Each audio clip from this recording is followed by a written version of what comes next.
Police and private companies in the UK have been quietly rolling out facial recognition surveillance cameras, taking face prints of millions of people, often without you knowing about it. That's biometric data as sensitive as a fingerprint. This dangerously authoritarian surveillance is a threat to our privacy and freedoms, and it needs to be stopped. But what is facial recognition surveillance anyway?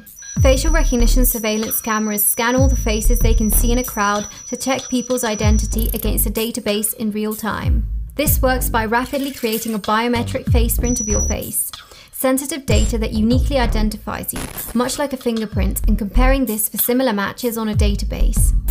Now, these databases have been built from different sources, including CCTV images, the police's enormous database of 19 million custody images, which includes many thousands of photos of innocent people, police intelligence databases, including innocent people with suspected mental health problems and political campaigners.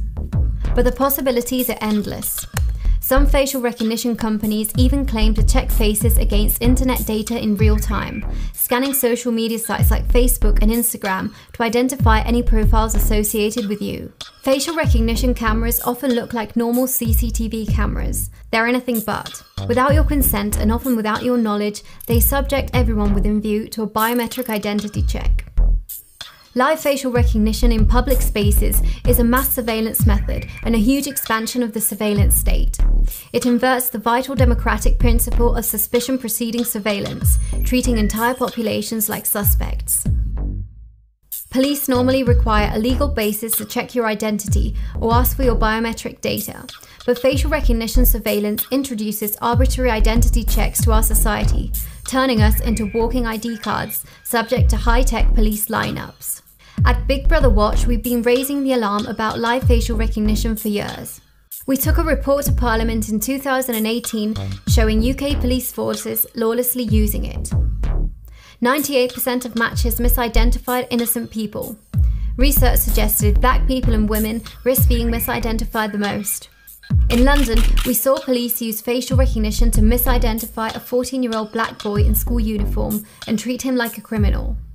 Plainclothes officers poured him onto a side street and demanded his fingerprints. We also saw a man being stopped by police after objecting to being scanned by live facial recognition cameras and covering his face. He was surrounded by officers, and when he protested, he was given a £90 fine for allegedly swearing. The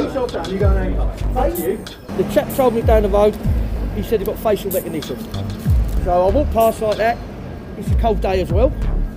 As I've done that, the police officers asked me to come to him, so I've got me back up. I said to him, off, basically. I said, I don't want my face shown on anything. If I want to cover my face, I'll cover my face. It's not for them to tell me not to cover my face. I've got a now £90 fine. There you go, look at that. Thanks lads, £90. Well done. Live facial recognition frequently leads to over-policing, police paranoia and arbitrary checks, and most of the people we've seen getting stopped are young men, particularly young black men. Do you want to tell us just what's just happened? Well, basically, I've got off the bus, I'm on my way to work, I'm walking down, I'm rushing because I'm late, and the police have stopped me, saying that I'm acting dodgy, putting my hand in my pocket and rushing. Well, mate, I'm late for work. Now, obviously, I'm rushing. All these people got their hands in their pockets, you see none of them getting stopped. You know what I mean? And I literally worked right there, and I even said it to them, I go, mate, I'm on my way to work. They stopped me, they searched me, took me in the van, searched me again, and then as I left, they searched the van to see if I dropped anything. Live facial recognition has been used at public events and Notting Hill Carnival, in shopping areas, football matches, and has even been used at a peaceful anti-arms demonstration. With social movements on the rise, live facial recognition cameras could be rolled out at demonstrations to run ID checks on people exercising their most basic right to dissent against authority. This really is urgent. Authoritarianism is on the horizon. That's why we're launching our Stop Facial Recognition Fund. We need you to join the campaign. Go to bigbrotherwatch.org.uk/stopfacialrecognition to subscribe, join and take action.